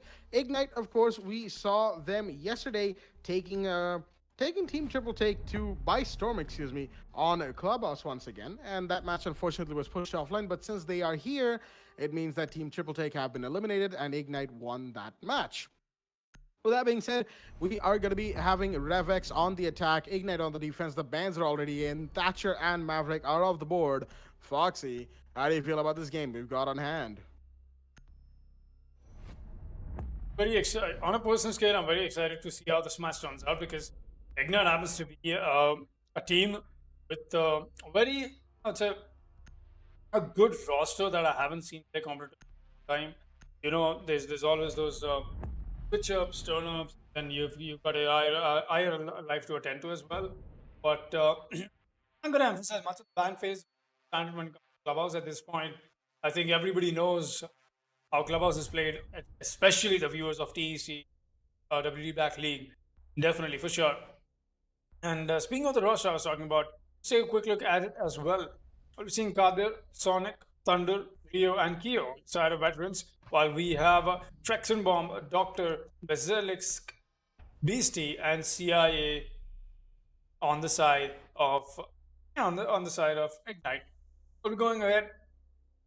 Matchup will be very interesting in terms of how things turn out. The way we've got the Sophia picked, Kali, and the Castle 6 pick is coming from the Legion as well. It's definitely going to be something that'll be interesting. Attackers need to I don't think so, not. use as many bombs as they can. He said first side will be of the history that Ignite happens to present. They happen to win against Team Triple Take, eliminating them out of this league. In fact, bringing this match and making it especially on Clubhouse. In fact, that was the map, that was the exact map, same map that we'll be playing today once again. They've definitely got the practice done. It only stands to see how they're able to convert on it. And going ahead, we'll find that out shortly, very shortly. In fact, Duke will be playing the mute 10 seconds to on go. his mute cameras. Doctor has got himself a Jaeger to play with. Basilisk will be on the castle. DC on the Kaid, while we have Traction Bomb playing Pulse. Father, meanwhile, brings out the buck. That kind of saw breeze potential, definitely. There's a logistics as you want to make sure that you get without, without much implications of utility. Because one thing is for sure, when it comes to a map like Clubhouse, the utility is a paramount. It's maximum. You've got to save it. You've got to utilize it. Perfection. Let's see if veterans will do exactly that as we proceed. Matchup. Blackjack. Take the mic as we proceed. Round 1 over here. RevX veterans versus Ignite. Absolutely, and I've got your back, Foxy. As we are going to be seeing RevX droning around the side of the eastern stairs right now, as the Zofia is pushed up on the garage catwalk. This is Thunder, who's going to be using a breach charge to get his entryway secured. And maybe you could have Rio or Kyo go for the breach onto the main wall of cash room into CCTV, as the Nomad in the meanwhile is going to be making sure that no one's coming up the red stairs flank, the metal stairs flank, excuse me, as the Hibana is here. She's going to be making the hard breach happen any second now. Zofia Lifeline going off as well to make sure that everything, all of the utility from the side of the defense is clear. Gym bedroom is a site that we see people go on first a few times. Ignite, of course, they have done this before on stream. It should be interesting to see whether or not RevX have done their homework on Ignite this time. As Doctor, he's going to be holding down this angle from the construction line of sight. He looks away at the wrong time, gives away his position. Now that line of sight could be used against him that the Hibana has just made. But is he going to get peeked just here? Doesn't look like it.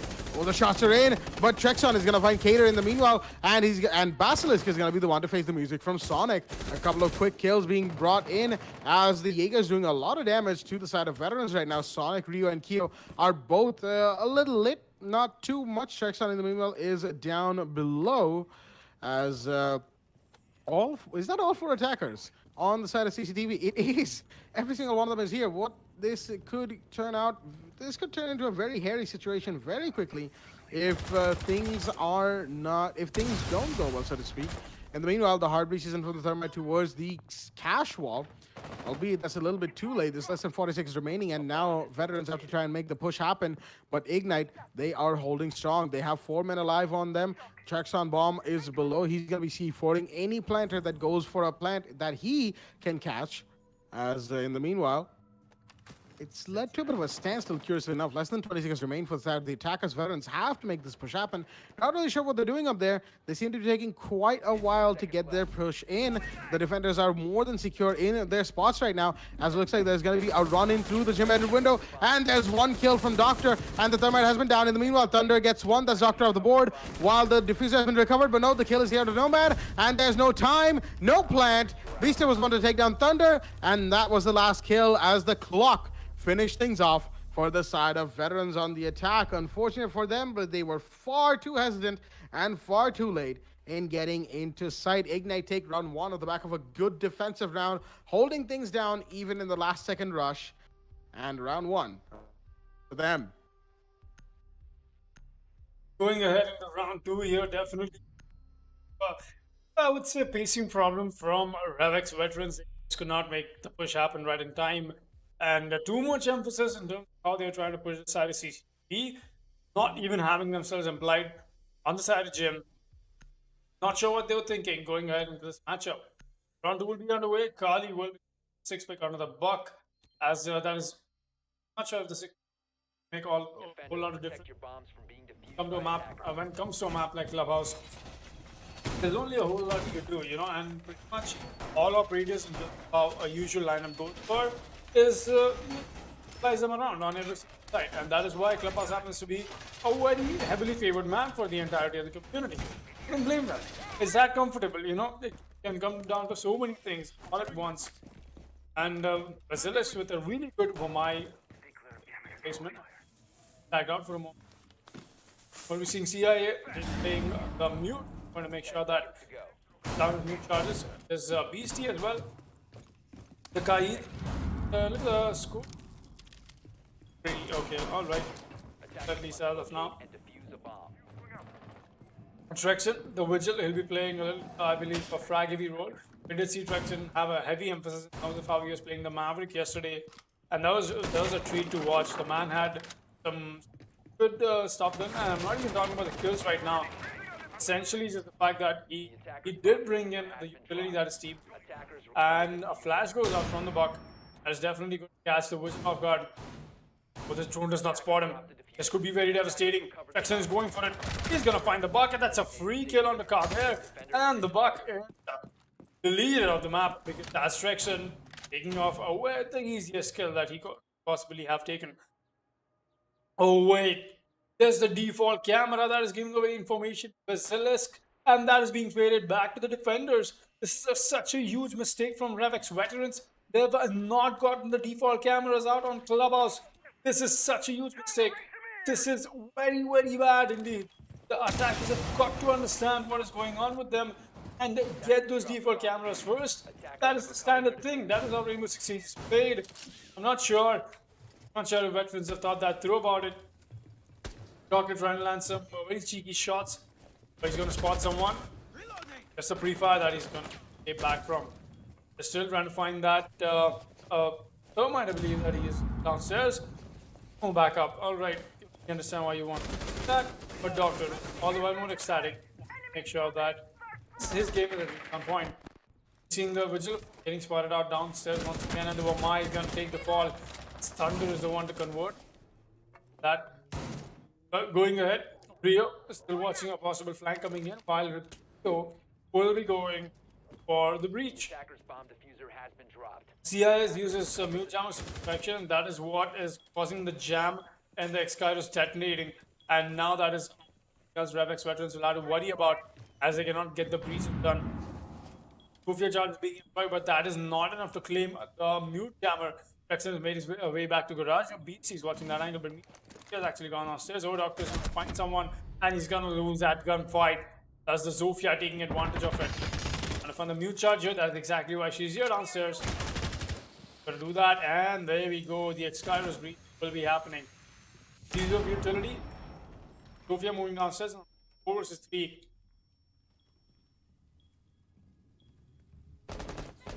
Excuse me. Located a bomb. That's a 4 versus 3. Made that almost a 3 versus 3 as Rexon is going to light up the Thermite. Meanwhile, Kader is going to find DIA. It's all on Rexon in a 1 versus 5. This is the ace clutch for the man.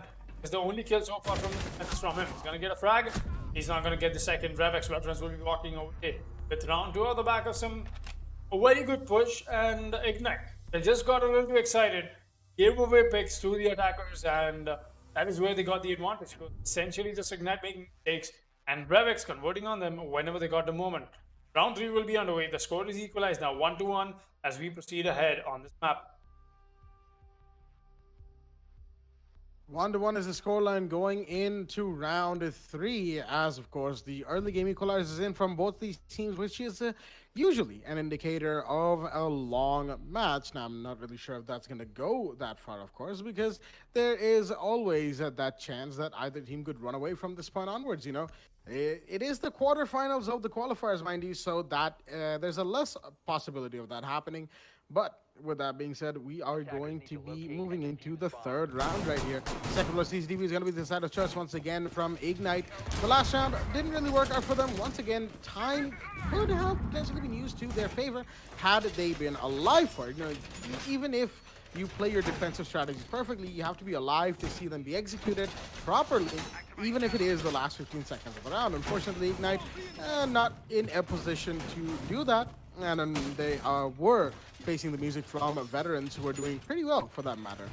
Now, with a new take on CCTV from them, it will be interesting to see how they adapt to the way RevX played in the last round. Bring in some adaptations here and there. There's a mute, there's the Kaid, there is the double denial from Doctor and Basilisk, and Trexon playing the Vigil once again. Beastie with the AUG A3, and of course the Revolver. the high noon revolver. Okay, never mind. The revolver from the French operators that the Kaid has gotten access to, of course, in this season, which it was honestly, I wouldn't call it a much-needed change, but a change that a lot of people were requesting, because having a 2.5x sight on your secondary while your primary may have an ACOG if you're playing the TCSG or if you're playing Nomad, it's not exactly a great situation to be in. The zoom is not great for taking really close range fights, and I'm pretty sure a lot of our viewers have faced situations where they wish they had maybe a hollow sight over an ACOG. But I digress. I still play the ACOG on everything. Coming back into the match at hand, Jackson with a potential run out of the pool table window. He's holding on that angle as BC holding down the metal stairs right now. He could find the Zofia. She's very close, but no, all the Zofia is doing is chasing the bandit, the mute away actually. And that was a mute jammer being taken down from the side of the attackers. Veterans getting the breach done nice and quickly. With just a little under a minute 50 left in the round. Keo in the meanwhile is going to find Rio, that is actually going to find Doctor, but Trexon is going to find Cater as well. The refrag game is in as the body trades are happening. The man count is equalized 4-4. Rio has taken a bit of damage in the meanwhile, as CIA has on the side of Ignite. A peek is going to come in. No, Basilisk makes it into garage in time, as he's going to throw down a magnet, a Womai magnet towards the garage window. And there's the Thermite, who knows for a fact that there's a Womai in that vicinity, but is he peeking in the right direction? I think he is.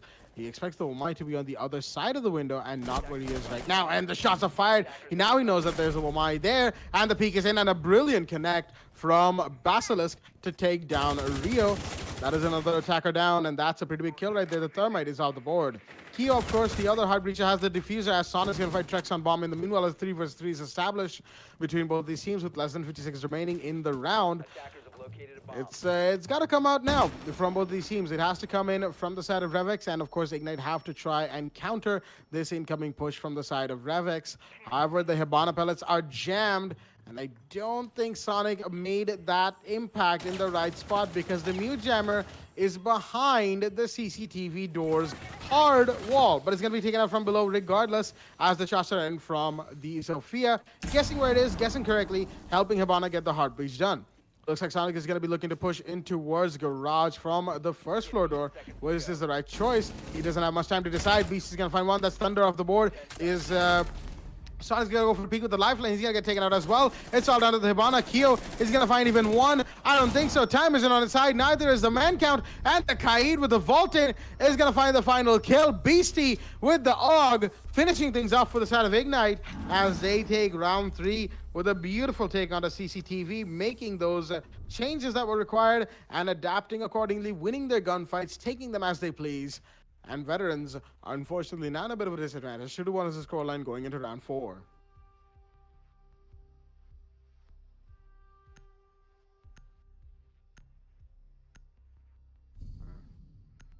Right, round 4 is in play, and Basement Church and Arsenal is going to be the side of choice once again from the side of the defenders. Oh, did I say once again? I meant the first time. This is the first time we're actually heading to Basement Church and Arsenal, as Cater is going to take the 6-pick out of the Twitch into the Buck, and Basilisk out of the Castle into the Kaid. And now that I think about it, it's actually funny. The bands that we have on board for today are Thatcher, Maverick, Maestro, and Echo, Protect your bomb. and the Kaid is actually in play. So, normally when it comes to Clubhouse, you see the Thatcher Maverick band followed by a Kaid band to make sure that since both of those operators are off the board, the defenders can't go for a Kaid trick, or they can't just leave hatches electrified and then not be contested whatsoever. But in this case, Ignite have that freedom to go for the play with the Kaid, and Basilisk is probably going to be taking full advantage of that, hiding his Electro Claws in the proper spot so that they don't get taken out by any IQs. Of course, the kitchen, the one in kitchen is going to be, of course, up for contention because of the fact that the floor being soft, of course, can be breached by Thermite. So the Thermite could just put his breach charge close to the hatch and then get the breach in. But then there's the impact trick coming out from the side of RevX, from Ignite, that could deny them that breach as well. So there's plenty of counterplay here from the side of both these teams to make sure that they get everything in place for themselves. Meanwhile, the stocks door is going to be breached. So is garage. There's a line of sight being made towards the catwalk, but no one's up there. At least for now. There's actually a defender heading towards second floor CCTV. I believe that is the Jaeger. Could be Doctor. I'm not entirely certain. He's lurking around CCTV. That is actually the Ella who's been spotted. Trexon bomb with the Scorpion. On all the way on top floor, expecting a push happening with the drones that are spotted him right now. He's going to make his way back towards Cash as another drone is going to be following him all the way to bedroom. There is a bit of a roam clear coming out from the side of RevX. They want to take this Ella off the board because if she is left alive, of course, she could be a potentially large factor that could come back to bite them later on in the round. Meanwhile, Rio and Kyo, the two hard breachers for the Thermite and the Hibana, that is, they're going to be busy trying to open up the hatches of sight. And there's practically 3 main hatches, and of course the dirt tunnel main breach, of course. As although you could Rio could probably save his hard breach for the church main wall as well. As Thunder is making his way up the central stairs, in the meanwhile, he's going to put an air jab down to stop the Ella from pushing up too far, and another one mid-stairs just to make sure that he has everything he needs. Those are good placements right there. He's going to make sure that the Ella cannot come down the main stairs, but there's a glue mine stopping the push down the main stairs towards sight. A drone comes out, as checks on. Does he know that there's air jabs in that vicinity? Because if he doesn't, he's going to be blown away by one, his position given away, and that would not be a good position to be in. Meanwhile, CIA playing the smoke is going to throw out a gas canister, but Kate is going to take Basilisk off the board. That is your Kaid down. That's a pretty big kill right there, because the Kaid could have been used to great effect later on in the round. Meanwhile, Hibana's going to be doing the main kitchen hatch breach. That is out the board. As Trexon is trying to go down the main stairs, and oh, that first air jab, unfortunately, not in a position where it could be used to great effect. Meanwhile, Trexon, he thinks that there's somebody inside the bathroom, rightly so, but he's going to see the Hibana take that off, and that is Kyo going down. Meanwhile, Rio finds the CIA. In the meanwhile, 4 versus 3 is established as there's less than 36 remaining. The planet is coming up. The Buck is going to hold down the Legion, and that's a kill. Sonic finds Doctor as well. It's a 4 versus 1. All down to Trexon bomb. Who's all the way up in a garage coming down oil pit right now. He has to ace it out practically to give his team a fighting chance in this round. But no, he won't be able to, and RevX are aware of the push coming in from oil pit. Sonic will be the one to get that kill. And that is Veterans taking round 4, equalizing the early game round count 2-2 in no one's favor going into round 5.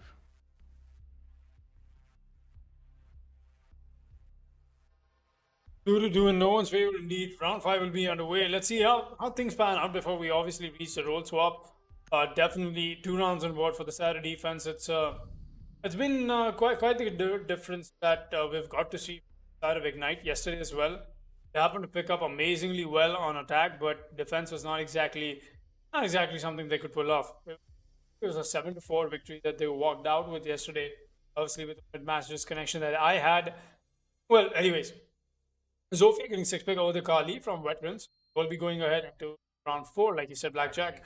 And Side is going to be downstairs once again. Alright.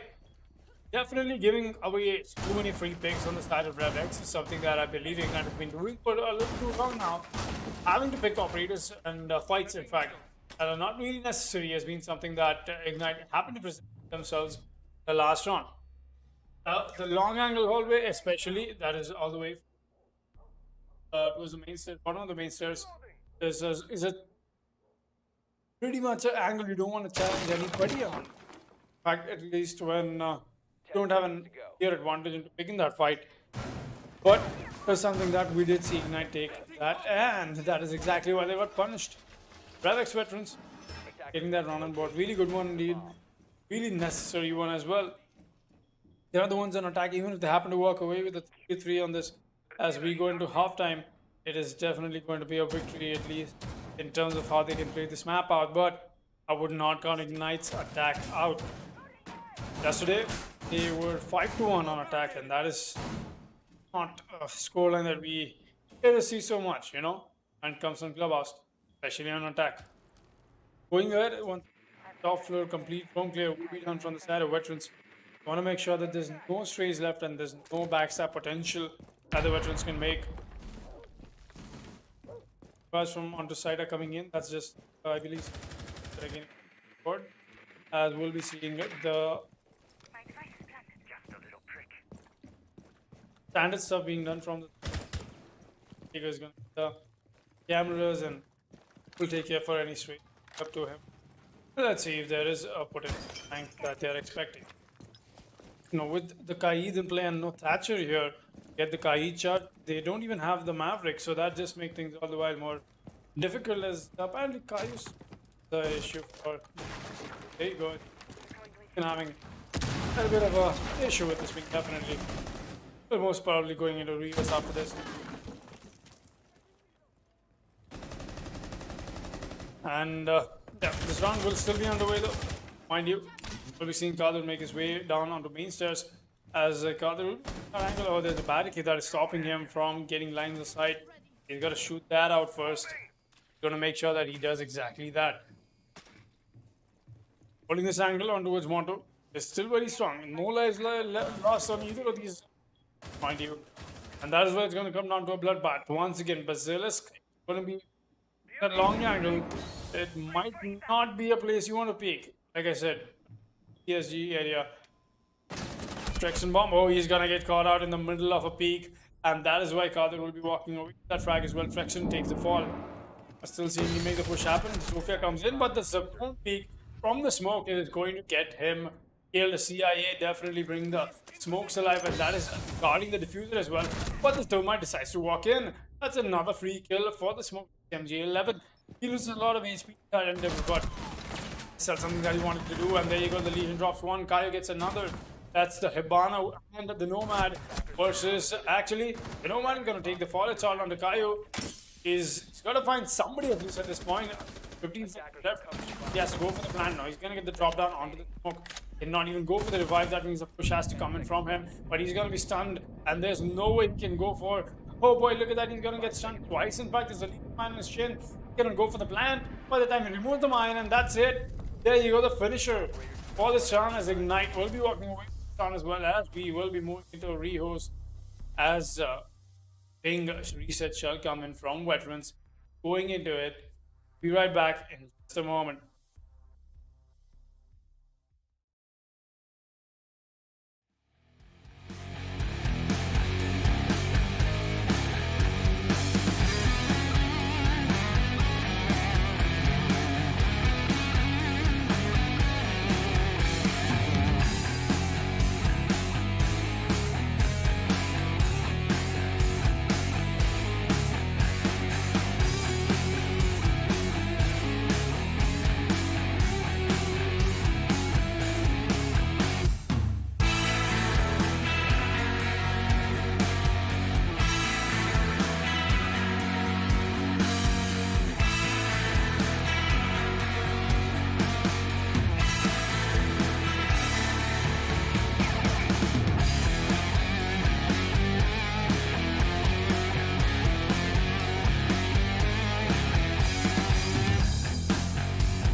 Alrighty then, ladies and gentlemen, we have bad news again.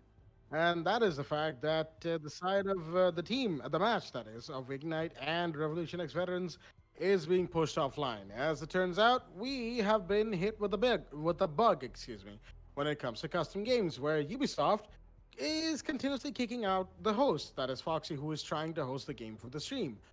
And we tried it twice. It kicked us out both times. And unfortunately, since, of course, rehosting like this is going to take far too long and, time is of the essence, the match will be hosted offline, and the results will be uploaded to the stories of the Esports Club on Instagram and Facebook. So be sure to follow us there for the updated results between Ignite and Revolution X Veterans. And once again, we do apologize for not being able to bring another Ignite game on stream for 2 days in a row. Not really sure what's happening right here, but hopefully we will have everything fixed by tomorrow, because tomorrow and day after are going to be some real big games indeed.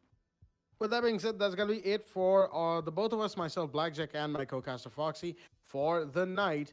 And we'll see you tomorrow with more qualifier action in the W Black Esports Club League for Rainbow Six Siege. Stay tuned and good night.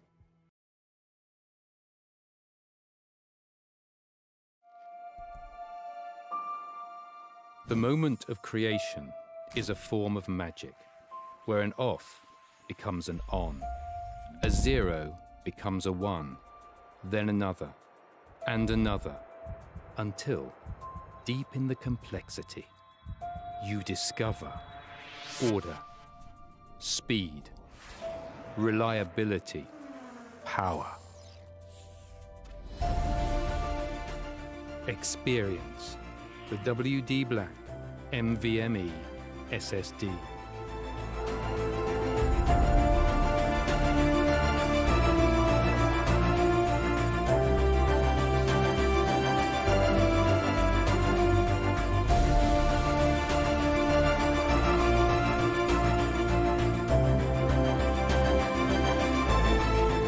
Fueled by darkness.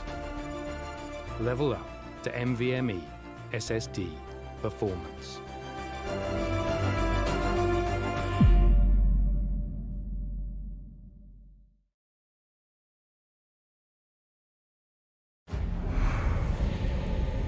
Numerous forces aimed at the Earth.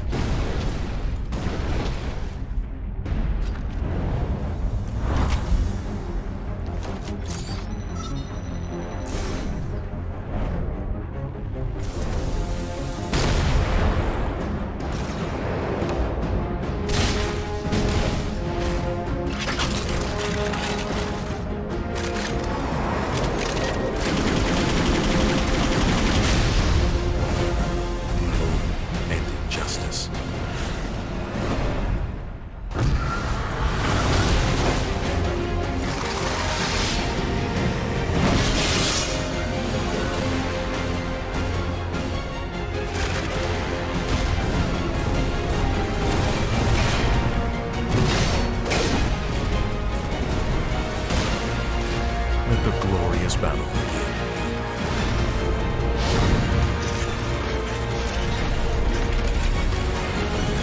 Geared up for victory. LG Ultragear Gaming Monitor.